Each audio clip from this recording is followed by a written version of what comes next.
The question facing our business and university leaders is thus: how can they maintain cultural cohesion when time and place have become more fluid? For example, Acme's 3,000 employees used to sit in traffic en route to the Acme corporate tower. Not to mention their galaxy of vendors, clients, and partners would also be flown in. Departments were sectioned off by floors, and cultural cohesion was largely a byproduct of living in the same time and place for 8 hours a day.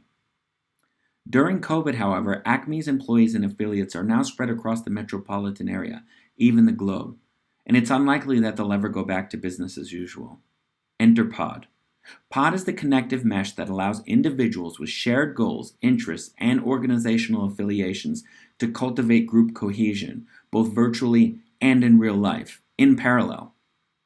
Whether it's a roving sales team or the charity event, pod groups take seconds to create, can be private, public, professional, or personal. Groups allow coworkers to team up, collaborate, share posts, pin them to the map, and meet each other.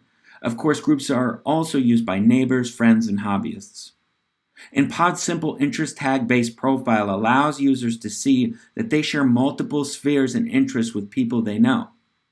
Pod users can even invite people from their groups into their personal network. And rather than a social media Rolodex with tens of thousands of connections collecting dust, Pod connections are the kind of people you actually say hi to and meet out and about.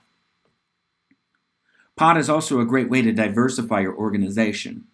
We all know that when people of different backgrounds and even different focuses within the organization get together, the company and the employees both benefit. The where and when of work have already become increasingly fluid before the pandemic. The pandemic merely accelerated it. But Pod is the Goldilocks app, the sweet spot between a completely digital existence of Zoom meetings, where one could be in a basement or on the face of the moon, and the opposite, where every day at 9 o'clock we drive the corporate parking lot looking for an empty space. Pod is the app of the future, turning the entire city or even the entire world into your open office space.